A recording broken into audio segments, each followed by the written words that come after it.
bom dia a todos.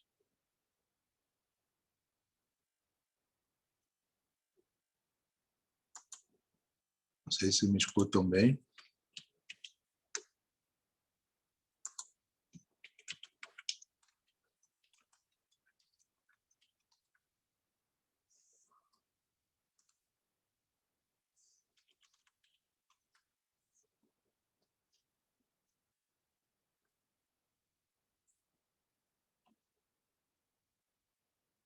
Bom dia.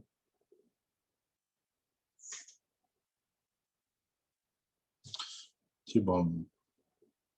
Ainda tem mais gente pedindo para entrar, mas é sempre bom dia, Matheus. Bom dia, Ludmila. Sempre bom a gente começar num horário em ponto que a gente tinha marcado, né? Então são 10 horas.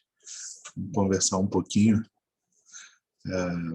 Esse núcleo de bioética, ele já existia numa fase pré-pandemia, onde era possível a presença pessoal, né? As reuniões aconteciam com reuniões com todos nós aqui da região sudoeste do Paraná, pessoas interessadas na área de bioética. Uma série de questões relacionadas a ter ido ao doutorado, pandemias, etc. A gente suspendeu as reuniões e agora a gente está tentando retomar online um grupo de estudos da área de bioética.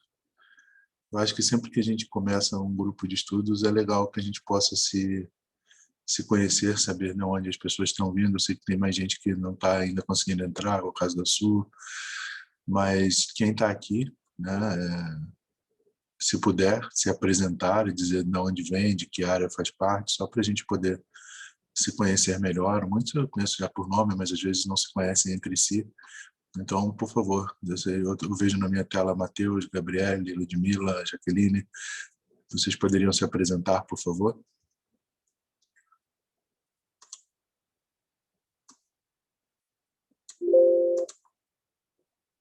Só para a gente ter uma noção de onde falam, de quem fala.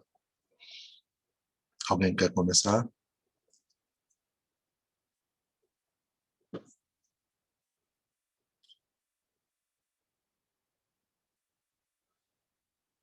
Estamos entre colegas, só para eu saber todo mundo direitinho. Vocês estão ouvindo bem? Mesmo? Estão com problema de som, alguma coisa? Pode pedir pelo chat também, se quiserem se apresentar. Não tem problema.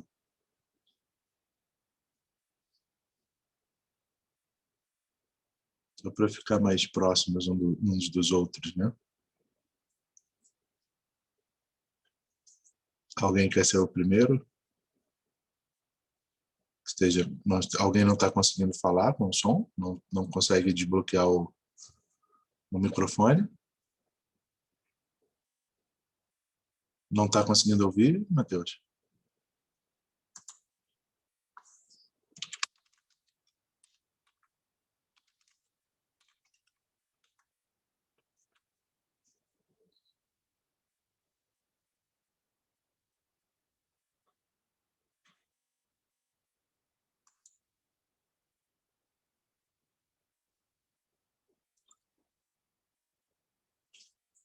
Agora estão ouvindo?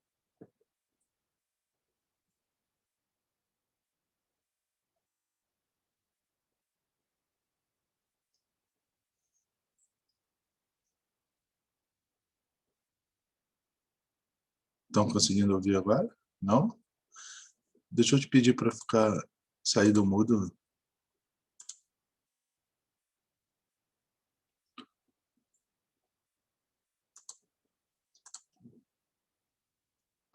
Alguém mais que está aqui não está conseguindo ouvir? Está ouvindo agora? Deixa eu ver os outros aqui. Ah, que bom.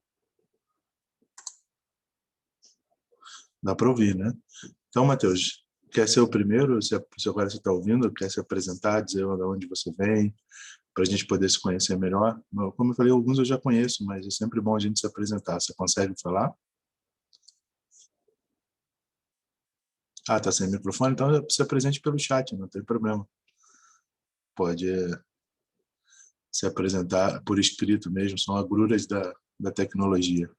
só dizer o que você faz, de onde você vem, se tem alguma área de interesse na bioética, só para a gente se conhecer. Alguém está com o microfone, quer começar a falar?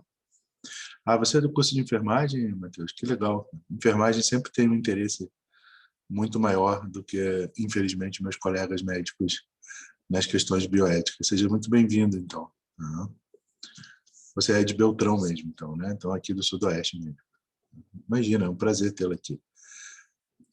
Gabriele, você também respondeu, quer se apresentar?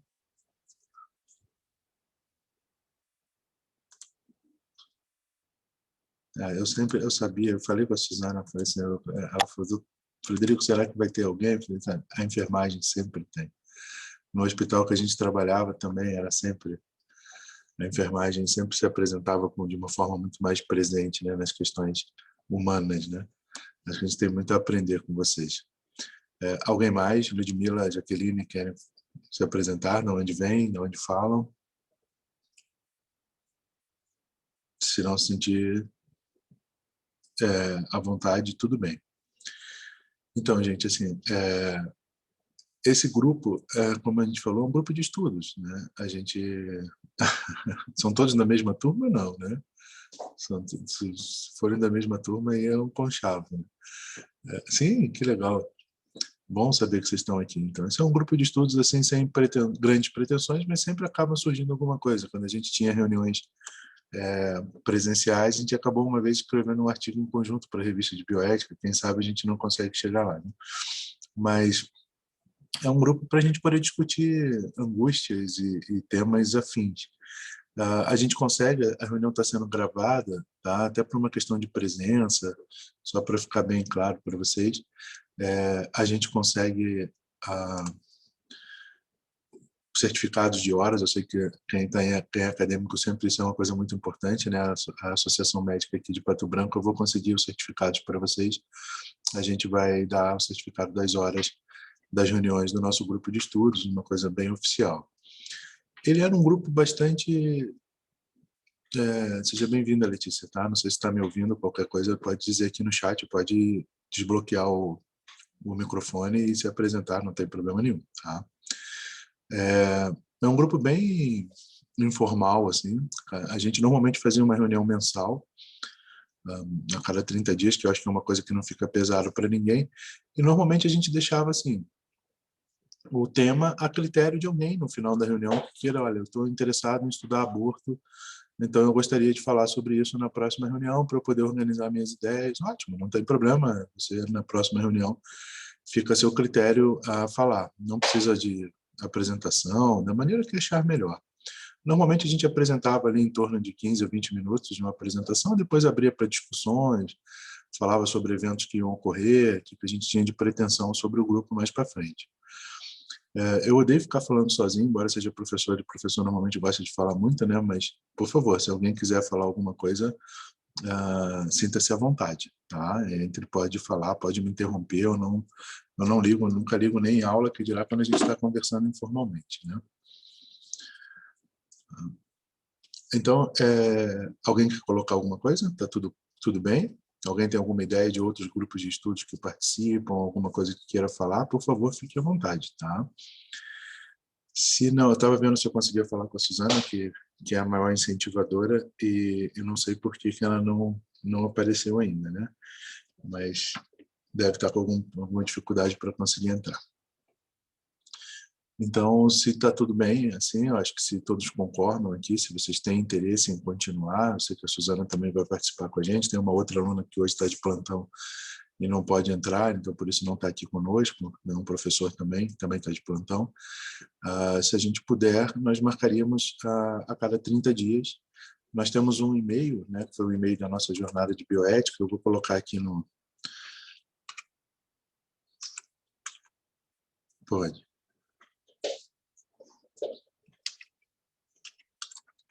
Nós temos um e-mail, que é um e-mail que a gente pode manter contato, tá? Nós vamos formar um grupo com o nome de vocês. Quem tiver, eu peço, por favor, se puder mandar um e-mail lá só para dar ok. Eu tive na primeira reunião que a gente montou um grupo, porque isso tem slides, materiais, qualquer coisa que queira mandar um para o outro, a gente pode mandar através desse grupo, fica mais fácil da gente organizar. Se eu não deixar ele dar oi para vocês, vai ficar doido aqui, tá? Vem cá, dá oi. Oi. Diga oi, tá bom? Agora vai estudar.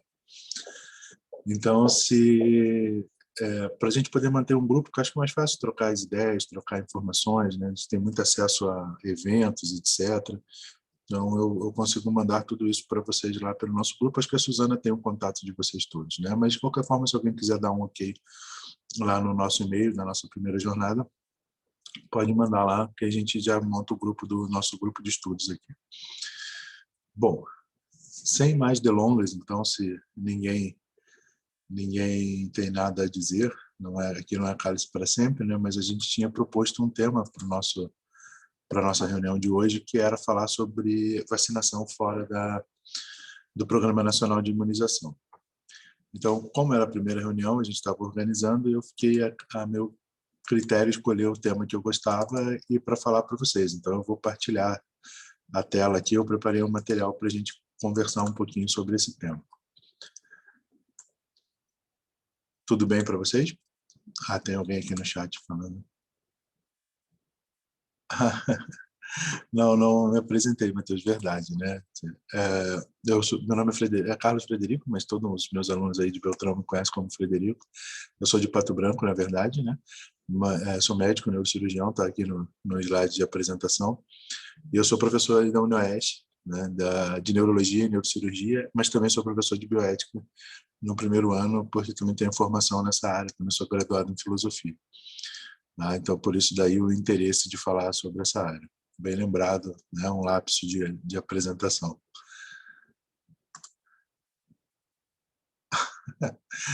É um prazer para mim, né? Se tem uma coisa que eu gosto muito é de discutir esses temas, que, como eu disse, vocês vão entender o emprego da palavra inveja numa boa. Assim. Eu invejo muito a enfermagem pelo interesse que ela tem na área. Imagina, pelo interesse que ela tem na área, e eu gostaria muito que meus colegas tivessem o mesmo interesse. Infelizmente a gente não tem, e não é por falta de incentivo, tá? Esse programa, até inclusive para vocês, se vocês um dia tiverem interesse, esse programa em doutoramento aqui que eu estou cursando, ele é um convênio com a Universidade do Porto, do Conselho Federal de Medicina, mas é aberto para quem quiser. Tá? Assim, quem tiver interesse na área um dia de fazer doutorado em bioética lá no Porto, o Conselho Federal de Medicina ele abre o edital todo ano de inscrições. Eu acho que normalmente são 10 vagas ao ano. Já está acho que a 11ª turma. Não é para desanimar, né? São 10 turmas, com 10 daria 100, né? Então nós temos 100 doutores em bioética, não, nós só tivemos 30% de defesas até agora. Eles são bastante exigentes, assim, mas não é uma coisa impossível. Quem tiver interesse é bem legal. Não é difícil porque você fala assim, mas lá no Porto você tem que ir a Portugal. Essa turma desse ano agora nem foi, né? Por causa dessa questão da pandemia toda. A minha é a 9ª turma, a gente foi. Mas são 15 dias só, você passa lá no Porto, as outras aulas são em Brasília e são a cada 6 meses, assim, não é tão difícil de você organizar. Agora, com aula online, eu acho difícil que em algum momento volte a ter aula presencial em Brasília, né? Porque a aula presencial no Porto é exigência da comunidade europeia. Para que o teu título possa sair pela Europa, você tem que ter tido aula lá na Europa, né? Então, esses 15 dias, eles não abrem mão de você ir até a Universidade do Porto para fazer essas aulas. Mas é bem interessante para quem quiser. Né? Então, o prazer de tê-los aqui é todo meu.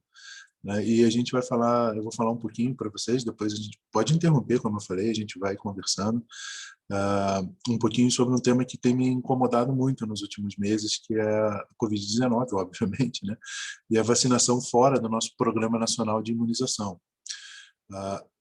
Normalmente, eu não sei se vocês conhecem normalmente muito mais do SUS e dessas questões do que a gente da medicina.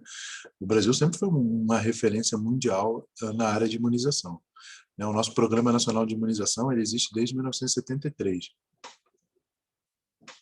Ele é anterior ao SUS, né? Mesmo antes da criação do SUS, a gente já tinha um Programa Nacional de Imunização. As discussões sobre vacina no Brasil nunca foram fáceis, né? Todo mundo já acompanhou a revolta da vacina, quem estudou história sabe disso, né? Da varíola, da febre amarela. Mas a gente sempre acabou conseguindo suplantar todas essas dificuldades e tendo uma referência mundial em questão de vacinação, até pelo nosso território, pela extensão, e como a gente conseguia, né, suplantar todas essas dificuldades. A estrutura do SUS, então, foi estabelecida, vocês sabem, pela Lei 8080 de 1990, bem recente o nosso SUS, né? 90 foi quando eu entrei na faculdade, então, assim, quando eu entrei na faculdade estava sendo criado o SUS, então é uma coisa muito recente. Às vezes a gente critica muito, mas aí não esquece que não tem 50 anos de idade para que a gente possa ter, no mínimo, um balanço de meio século, né? Que é muito menos do que isso. Então, o artigo 20 da Lei 8080, de setembro de 1990, ele diz o seguinte, sobre a participação de serviços privados, né? O SUS ele é um serviço público, mas ele permite a participação de serviços privados. Então, ele dispõe sobre as condições para essa promoção, proteção e recuperação da saúde, organização e funcionamento dos serviços correspondentes e outras providências. Ele diz especificamente que os serviços privados de assistência à saúde, iniciativa própria, profissionais liberais, legalmente habilitados, pessoas jurídicas de direito privado, podem participar, sim, para o SUS, principalmente nas áreas em que o SUS não consegue fornecer esse serviço de maneira adequada. Ele pode se associar a uma entidade privada para que ele possa, essa entidade privada possa suprir essa deficiência do SUS. Esses serviços privados, no entanto, também deverão observar os princípios éticos e as normas expedidas pelo órgão de direção do Sistema Único de Saúde, quanto às condições para o seu funcionamento. Essas condições de funcionamento éticas, então, insiste, né, na prestação de serviços privados de assistência à saúde. Essas normas éticas têm que ser observadas e têm que seguir o delineamento do nosso Sistema Único, quanto às condições para o seu funcionamento. Essas duas considerações são importantes para a gente delimitar essas articulações privadas. Que tipo de articulações privadas? Eu não sei se vocês têm acompanhado, né, desde janeiro de 2021, a gente tem duas grandes propostas, agora isso voltou à tona no Congresso Nacional, não sei se vocês acompanharam, essa semana teve uma votação para a possibilidade de vacinação privada contra a Covid-19. Salvo engano, deixei anotado aqui, as duas grandes manifestações nesse sentido, uma delas foi da Associação Brasileira de Clínica de Vacinas, que é a ABCVac, e a outra de um grupo de empresários que buscavam complementar ações já em andamento do Programa Nacional de Imunização na área de vacinas contra a Covid-19. Essas foram os dois grandes momentos de manifestação clara para a tentativa de compra de vacina fora do Programa Nacional de Imunização. A ABCVac, então, que é a Associação Brasileira das Clínicas de Vacina, são clínicas particulares, elas estavam tentando negociar a compra de 5 milhões de vacinas indianas contra a Covid. Tá? Isso saiu em jornal, então isso aqui é uma publicação de jornal, não é uma coisa que seja segredo para ninguém. E essas... Opa, peraí, não sei por que não está passando aqui. Agora foi. A ABCVac, ela negou que a sua proposta é adequada. Tá? Era adequada e era dentro das propostas do SUS, no sentido de que outras campanhas de vacinação no Brasil, essas mesmas clínicas participam e vacinavam fora do âmbito do SUS, o que é verdade. Eles entraram em contato com uma empresa que é a Barato Biotech, que tinha uma vacina que ainda não tem estudos de fase 3 publicados, que dificultava a liberação, né, ainda mesmo que em caráter emergencial. E uma outra exigência, que era ter estudos clínicos realizados no Brasil, também não tinham. A Anvisa até flexibilizou essa questão de estudos clínicos realizados no Brasil em relação à Coronavac, à vacina de Oxford, etc. Então, isso talvez não fosse um empecilho. O problema é que eles não tinham ainda nenhum tipo de trabalho em fase 3 publicado. Além dessa proposta da ABCVac, a gente ainda tem uma outra... Quando meu mouse aqui está bem ruim. Está difícil aqui, peraí. Pronto. Então, era difícil que essa proposta da ABCVac seguisse adiante. Né? E o mais importante ainda é a proposta dos empresários, que a gente sequer sabia que empresas estariam comprando vacinas para a Covid-19. E tinha essa questão polêmica se essa aquisição privada é legal ou ética. Né? O que essas empresas tentavam era comprar 33 milhões de vacinas. Essas empresas, é um eufemismo, né? A gente não sabe que empresa que era, quem estava à frente disso. e tentaram comprar 33 milhões de doses de vacinas da Oxford AstraZeneca contra o novo coronavírus, né? A princípio, essa iniciativa ela teve aval, depois de um tempo, do presidente, né? Por início, né, esse aqui embaixo tem aqui de onde foi que a gente tirou essa informação na rede. No início, essa venda de 33 milhões de doses de vacina, com uma compra mínima de 11 milhões, os empresários disseram o seguinte: eles fizeram uma proposta ao governo federal de que eles doariam metade das doses para serem aplicadas no SUS. Né? Se eles pudessem comprar, se o governo aprovasse isso, eles doariam metade. Houve a aprovação inicialmente do presidente, mas essa oferta de doação de doses ela já começa com um problema ético gravíssimo, né?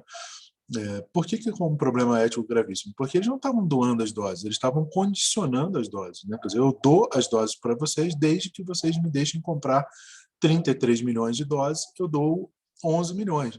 Não é uma doação, é uma troca, né? É uma coisa condicionada. Eu só vou doar se eu puder comprar 22 milhões para mim, então não é uma doação. Então já infringe um princípio ético a partir do momento que você não está doando para o SUS, você está condicionando a compra, é uma coisa totalmente diferente. Existia até os valores de compra de cada dose, né? Segundo essa oferta do investidor, eles pagariam 4 vezes o valor do que o governo pagaria para a AstraZeneca e aí para a Oxford AstraZeneca. E eu acho que aí também entrou um grande problema, né? Porque a AstraZeneca e a Oxford estão com dificuldade de suprir até mesmo a União Europeia, não sei se vocês acompanharam, e a União Europeia falou assim: peraí, como é que você vai vender para uma iniciativa privada de outro país só porque é mais caro e não está vendendo para a gente, não está conseguindo dar conta do contrato que nós tínhamos? Isso já começou a trazer alguns problemas. Além disso, teria outros problemas, que é a questão de liberação de compras de vacinas para empresas, né? Você tem que ter um cadastramento específico, porque esses empresários eles não diziam quais empresas estavam por trás disso. Eram empresas de vacina, eram empresas que tinham contato já para o sistema de saúde, eles tinham conseguido ser credenciados junto à Anvisa para compra. Então, tinha toda uma questão burocrática que a gente não seria suprida tão facilmente assim. A AstraZeneca, quando isso começou a dar problema, e o fundo, né, citado como investidor, queria vender a sua cota de vacinas, desmentiram, logicamente, publicamente, a possibilidade dessa transação. A AstraZeneca informou que estaria vendendo, como fez de novo, apenas para governos e associações e organizações multilaterais. Naquele mesmo período, como eu disse, a empresa estava sendo pressionada na Europa para cumprir os prazos de compra já contratados. Após essa manifestação, então, da empresa, não ficou claro quem estava negociando essa venda para os empresários, e muito menos que condições isso seria comprado, né? Em um país sério, isso já estaria sendo investigado há muito tempo, sequer a possibilidade. Essas propostas elas visavam, tanto a da Associação Brasileira de Clínicas de Vacina quanto a desses empresários, visava atender uma demanda semelhante, né? Vacinar trabalhadores de setores privados, visando a sua imunização, para garantir a continuidade de atividades econômicas. Na proposta dos empresários havia até a possibilidade de vacinar os familiares desses trabalhadores. Inicialmente, o nosso presidente se manifestou a favor, mas o governo, a Anvisa, se manifestou contra, né? O PNI teria cobertura suficiente para atender essas demandas, se conseguisse comprar as vacinas, e aí esse órgão, a Anvisa, se manifestou contra, né, essa compra de vacinas e que o fornecimento deveria ser centralizado pelo Ministério da Saúde. No entanto, um pouco mais tarde, né, o governo então disse que seria proibido, né, mas logo depois, uma semana depois, houve uma mudança. O governo voltou e disse que não teria problema. Inclusive, o governo federal, não sei se vocês acompanharam, encaminhou uma carta à AstraZeneca manifestando a sua aprovação para essa compra privada. O Brasil seria o único país do mundo, até agora, que proporia a compra privada por setores privados, e isso foi tentado de novo essa semana, de vacinas fora do Programa Nacional de Imunização. E aí saiu na imprensa, todo está referenciado na imprensa, né? O governo dá aval à compra de vacinas privadas contra a Covid e envolve fundo de investimento. Houve uma pesquisa popular, Tá? 60% achavam injusto que clínicas privadas possam oferecer vacinas contra a Covid, sem nenhum tipo de viés político. Eu não tenho problema nenhum de falar sobre isso, eu sou totalmente de oposição ao atual governo, mas os opositores do atual presidente rejeitavam mais. 60% dos que eram considerados ricos eram a favor, óbvio, né, da compra de vacina no setor privado. E entre os pobres, a proporção é de 26% nessa pesquisa. É assustador que ainda tem alguém que apoia, ainda sem ter dinheiro para comprar. E não parou por aí, né? As tentativas elas acontecem de todos os lados, né? Outros grupos profissionais também tentaram. Então, você tem aqui no Jornal do Comércio de Porto Alegre que o Sindicato dos Médicos do Estado do Rio Grande do Sul tentou, de alguma forma, que eles conseguissem comprar vacinas de forma privada, fora do Programa Nacional de Imunização, para vacinar os médicos do Rio Grande do Sul. Quer dizer, o sindicato da área da saúde quer burlar o nosso Programa Nacional de Imunização. Se os próprios sindicatos médicos tentam fazer isso, não é de se espantar que os promotores de São Paulo também queriam ser incluídos em prioridade para vacina e comprar de forma privada. Inclusive, o assunto foi discutido em reunião do Conselho do Ministério Público de São Paulo.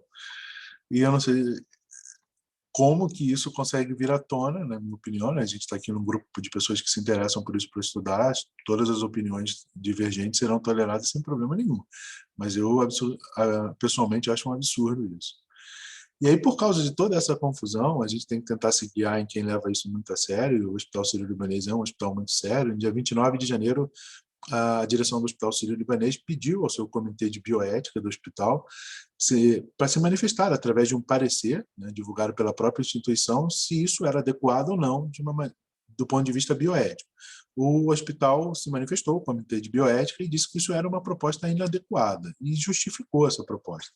Então, está também, vocês conseguem no site do Hospital Sírio-Libanês, eles dizem lá, eu vou ipsis literis ler o que está escrito no parecer deles. Né? Pelo exposto até aqui, entendemos que durante uma situação de escassez mundial e absoluta de insumos para vacinação, concomitante a uma situação de necessidade generalizada e urgente da vacina decorrente de uma pandemia, a compra e distribuição de doses de vacina pela iniciativa privada, gerando a vacinação de indivíduos fora dos grupos prioritários que mais se beneficiam, fere os princípios fundamentais da equidade, da integralidade, da universalidade e da justiça distributiva.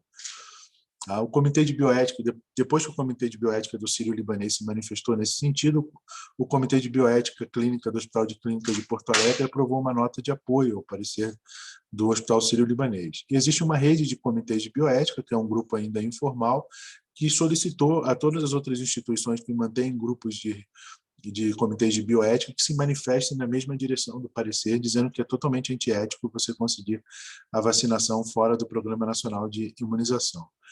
Para a gente concluir, né, em situações de escassez de recurso, como a vigente em relação à imunização para a Covid, os critérios de alocação de recursos escassos devem ser discutidos com a sociedade como um todo, e não apenas por setores específicos. É fundamental que haja visibilidade e clareza na apresentação dos critérios de alocação. Por que estamos fazendo, por qual motivo isso está sendo feito e como nós vamos alocar, já que nós não temos recursos para todo mundo.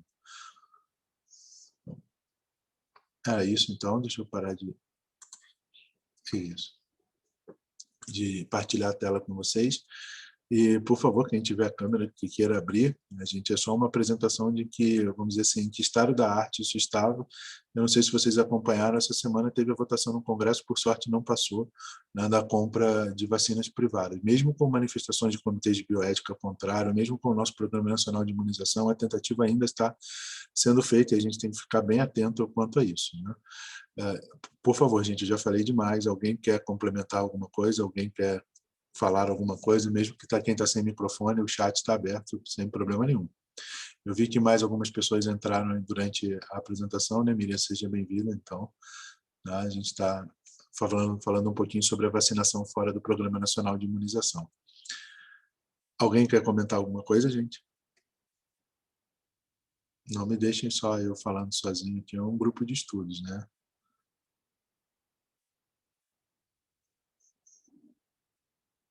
Tudo bem? Ou não tem nenhuma dúvida, ou não entenderam absolutamente nada do que a gente estava falando. Né? Eu também acho, Matheus. Assim, o mais impressionante ainda, na minha opinião, Matheus, é que era assim, as coisas vêm na mídia com tipo, é um grupo de empresários. O que é um grupo de empresários? Né? Quem são essas empresas? Né? Que empresas vão comprar isso? São empresas da área da saúde? Quem está fazendo isso? Quem banca isso? Né? Assim, a gente sequer sabe, né? É um grupo de empresários. O que isso quer dizer? Né? Realmente é muito preocupante, muito, muito preocupante mesmo. Isso é uma coisa que me assusta, né, Letícia? Não os ricos, né? 60% dos ricos apoiarem não me assusta tanto, né? Infelizmente, né, como dizem no Brasil, a gente vive aquela coisa de tá bom para mim, o resto que se exploda, né? Desculpa a expressão. Mas ainda tem 26% de pessoas numa classe social desfavorecida que acham que isso está certo, como se elas em algum momento pudessem adquirir essa vacina, né, pagando o preço que 800, 900 reais mais ou menos seria o valor de cada dose. Então, uma família de 3 pessoas, você teria aí 3 mil reais a ser despendido para imunizar a sua família. Assim, quem no Brasil conseguiria 3 mil reais, assim, estou falando num grupo de 3 pessoas, né? E ainda onde 2 trabalham, imagina quanto quem tem mais. Então, realmente é uma coisa inacreditável. E mais inacreditável ainda, mas isso é algo que está cotidianamente nos batendo a porta, né? Assim, aquelas invenções que só funcionam no Brasil. Nenhum país do mundo está discutindo isso até onde a gente saiba, né? Até onde a gente tem informações. Ninguém está dizendo, olha, nós vamos vender para o setor privado. Todos estão com o seu Ministério da Saúde assumindo a frente disso. É uma pandemia, né? É uma questão mundial, não é uma brincadeira. E a gente está, em vez de fortalecer o SUS, que nesse momento é o que tem, para nos manter salvo, né? Como com muita divergência com o primeiro-ministro britânico, o Boris Johnson, mas ele, na entrevista dele, falou, né, vamos proteger o nosso Sistema Nacional de Saúde, né, que é o SUS deles, porque é o que vai conseguir segurar a gente. Né? Então, acho que a gente precisa tomar muito cuidado. E nós que estamos pessoas interessadas nessa área, eu sempre acho que a gente tem que deixar bem claro esse posicionamento, se manifestar sobre isso, né, quando perguntados ou quando conversar sobre isso. Isso é uma coisa, na minha opinião, realmente bastante preocupante, bastante antiética. Né? Tudo bem com vocês? Alguém mais quer conversar? Vocês estão muito tímidos, acho que a gente não se conhecia ainda, né? Então o pessoal fica mais calado. Mas aqui é sempre bom a gente conversar abertamente, né? Na hora da gente, às vezes, tomar até algumas medidas. Né? Muito, muito, né? Assim, realmente, principalmente vocês da enfermagem lutam muito pelo SUS, né? E lutam com unhas e dentes. E realmente a gente tem deixado de lado, e quem conhece sistemas de saúde de outros países, de outros locais, sabe o valor que o SUS tem, a potência que é isso, o orgulho que deveria ser para todos os brasileiros ter um sistema de saúde como o SUS. Né? Infelizmente, a gente não consegue enxergar isso com essa clareza, né? Que saúde é um direito de todos nós e o Estado deve provê-la, né? A gente não tem condições, ainda mais com os valores hoje envolvidos na área da saúde, né? Com tratamentos, etc., que individualmente é impossível que a gente consiga manter o nosso tratamento de forma adequada. Assim, dos grupos, no meu posicionamento, eu acho assim que até um tema para a gente discutir numa próximo encontro, né? Assim, alocação de recursos escassos, né?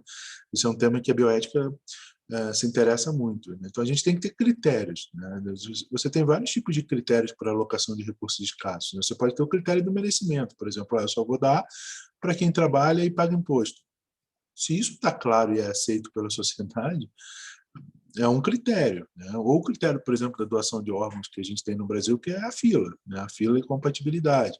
Você pode ter um critério daqueles que serão, vamos dizer assim, ter um prognóstico melhor. Eu vou vacinar os mais jovens, que os mais velhos vão falecer, a doença é um prognóstico pior. É um critério, né? Não estou dizendo que eu concordo com esse critério. O que eu acho que nós temos que ter são critérios claros. Né? E quando você começa a ter critérios do tipo, critérios claros, te permite que haja uma discussão, como a gente está fazendo. Quando você tem critérios obscuros, do tipo grupos de empresários, que empresários? Né? Vão comprar de onde? Como que vai comprar da AstraZeneca se ela disse que não vai vender? Quem intermediou isso? Então, quando você não tem isso claramente, aí eu acho que a coisa começa a ficar sombria. Ao meu ver, assim, então, uma opinião pessoal minha, de quem estuda, mas não está mais tão envolvido no Sistema Único de Saúde como já esteve antes.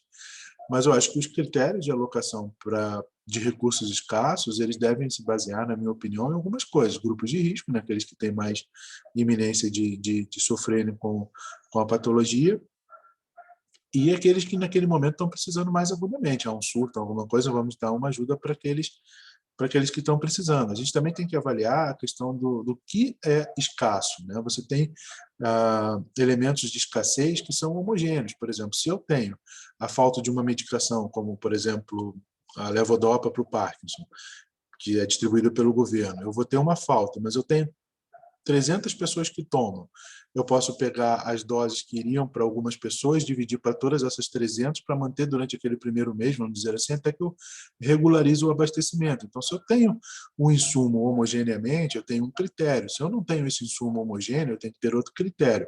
Então, nesse momento, o Programa Nacional de Imunização, a Fiocruz, etc., são pessoas muito sérias. Eu sou bastante partidário do critério que eles têm usado, grupos de risco, profissionais da saúde, profissionais que têm contato. Infelizmente, a gente não está tendo a vacinação suficiente para todo mundo. E um outro grande problema no Brasil, obviamente, quem conversa com pessoas fora do país, eu estava conversando com o meu orientador do doutorado semana passada, em Portugal eles estavam confinados, né? Não era nem lockdown, é confinado, você não sai do seu apartamento a não ser com autorização durante 5 semanas. A gente precisa de medidas de saúde pública, já que a gente não tem vacina para todo mundo. E eu acho que no Brasil a gente está levando isso de uma forma bastante, não para dizer no mínimo, negligenciando. E eu acho que a gente precisa de uma liderança forte, a gente precisa de exemplos, a gente precisa de pessoas que se comprometam com isso e que deixem claro que é necessário um esforço da sociedade, não cada um por si, que são essas propostas que estão querendo dizer. Essa é a minha opinião, né? Assim, mas, claro, a gente está aberto a ouvir qualquer coisa, o debate democrático é sempre premente. Né? Tudo bem, gente? Imagina, né? Não sou só eu que tenho que falar, não. E qual é a sua opinião? Você acha que o critério que a gente está usando aqui de alocação desses recursos escassos é uma coisa que você está de acordo? Você acha que deveria ser assim mesmo? Você está envolvido na área, né? E tem interesses diretos nisso, né? O que você pensa disso? Sim, eu também acho. Eu acho que dentro do que a gente pode fazer é o melhor. Eu acho que a gente tem pecado muito no Brasil duas coisas. Tá? Eu acho que a gente peca muito nas outras medidas preventivas e acho que a gente pecou muito em não assumir essa vacina inicialmente, e não entrar pesado, tipo, olha, eu quero comprar, eu quero fazer, eu quero distribuir, sem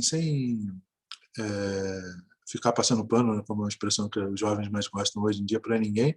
A gente não pode ter um presidente da República que diz que não vai comprar vacina, que vai transformar em jacaré, que vacina da China ele não compra. Isso não existe. Isso não existe. Assim, isso não é possível. Isso não é humanamente aceitável que isso seja dito. Assim, não tem. Eu não consigo lidar com essas falas. Realmente é uma coisa que me revolta profundamente, assim, profundamente. Interesses geopolíticos e econômicos sempre existem, né? Mas a gente não pode não defender o nosso próprio povo no país por um interesse, sei lá, qual seja partidário, pessoal, de um presidente da República. Realmente é uma coisa desesperadora. Né? E os vários outros colegas que a gente conhece que vão na mesma onda. Né? Gente, vamos fazer o seguinte, então. A gente não é de se expandir muito, né? Porque senão fica muito chato o grupo, né? Deixa eu ver o que a Letícia está falando. Ah, sim, né? De colegas médicos, eu ainda acho que vocês vivem no... Eu sei que tem pessoal da enfermagem que também fala algumas coisas, mas eu vou dizer para vocês, assim, cara, eu tinha um professor quando eu estava no terceiro ano que ele dizia, onde tiver dois colegas médicos conversando, vai para o outro lado, porque eles estão falando mal de alguém ou estão planejando mal para alguém. Eu falava, nossa, que pessoa ressentida esse professor, né, falar isso.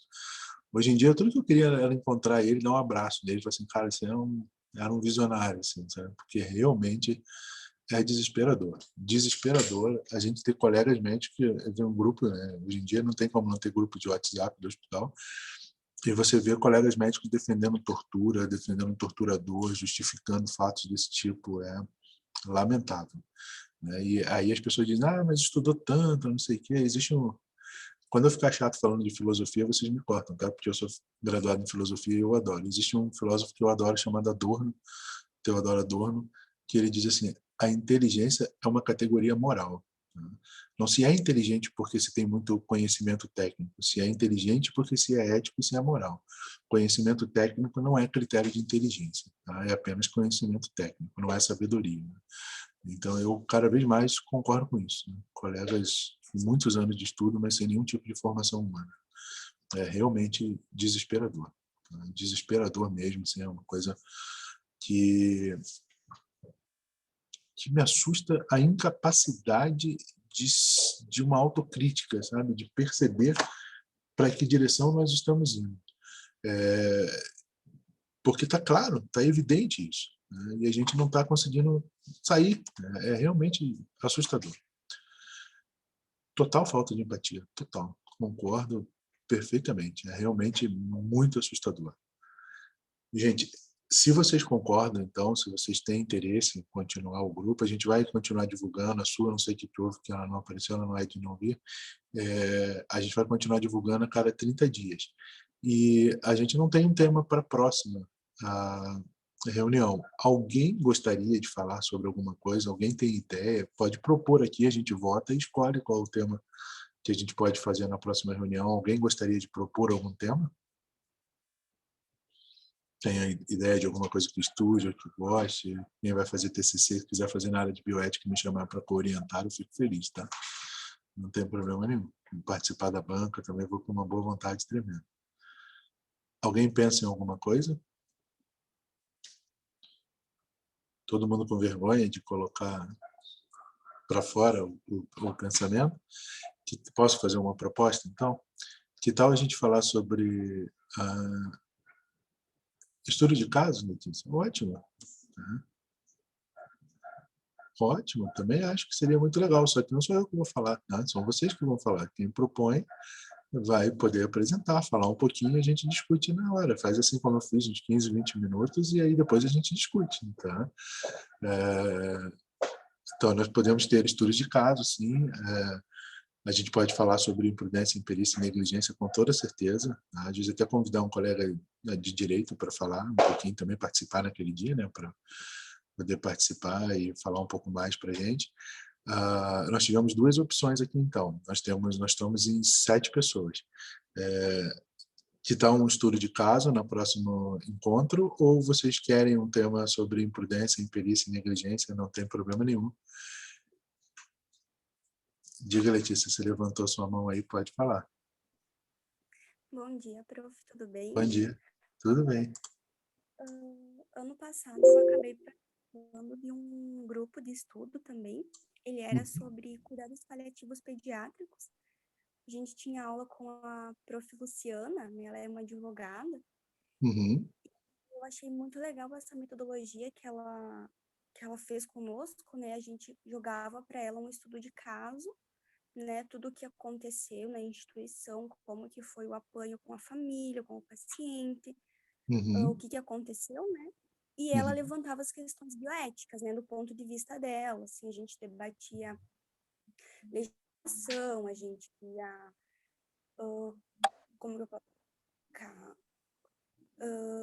do ponto de vista da instituição, né, quais que são os pontos que a instituição conseguiria manejar esse paciente, essa família, e assim a gente poderia voltar, sabe, a Uhum. falar mais nesse sentido também. Uhum. Certeza. E você tem algum caso que você lembra, que você gostaria de discutir? Posso estar dando uma pesquisada e Uhum. vendo e te mando por e-mail. Isso, assim, quando a gente fazia essa reunião no grupo de estudos, a gente fazia a cada 30 dias exatamente para isso. Eu disse assim, a gente pedia no final da primeira da reunião que na próxima semana a pessoa que ficou com o tema da próxima, e se em uma semana ela conseguiria mandar pelo menos para a gente, assim, por exemplo, no caso de um caso, no aborto, uma referência para que todo mundo estudasse, para dali a 30 dias a gente se reunir novamente. Né? E aí essa pessoa faria uma breve apresentação e os outros discutiriam o assunto com a bibliografia e os interesses de cada um que fomos buscar a fundo. Então, se você tiver, dá uma pesquisada com calma. Eu não sei se você anotou o e-mail lá em cima que eu deixei. Acho que através desse e-mail a gente consegue montar um grupo, né, para que essas informações, essas aulas, os slides, as coisas, a gente possa trocar entre a gente. Acho que o conhecimento tem que ser difundido, né? Ninguém tem que ficar guardando isso para si, né? Isso é o que eu penso. E aí a gente manda no grupo, olha, o tema é esse caso aqui, o tema é sobre isso, e aí na próxima aula a gente vem e discute. Você apresenta um pouquinho e depois a gente faz uma discussão.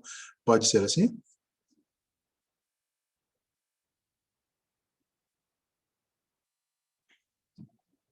Ótimo. Então, vamos deixar já isso agendado. Eu vou ver direitinho a próxima data, mas, assim, no mínimo daqui a 30 dias, tá? Lá para o início de... A gente está em abril, né? Lá para o início de maio, a gente faz o próximo encontro, para dar tempo também da Letícia preparar tudo direitinho e mandar para a gente o caso. Então, você manda lá no e-mail, Leti, e aí eu distribuo para todo mundo, tá? Alguém quer colocar mais alguma coisa? Tudo bem? Eu espero que a gente tenha que todos estejam bem, que a gente tenha uma boa Páscoa e que a família e todos os seus estejam bem e com saúde nesse momento e que a gente possa fazer desse grupo um grupo de prazer e de estudos para a gente poder se desenvolver numa área que a gente gosta, tá? Então, até o mês que vem, e assim que recebemos o material da Letícia, eu mando para todos vocês, tá bom? Até a Tchau. próxima. Tchau.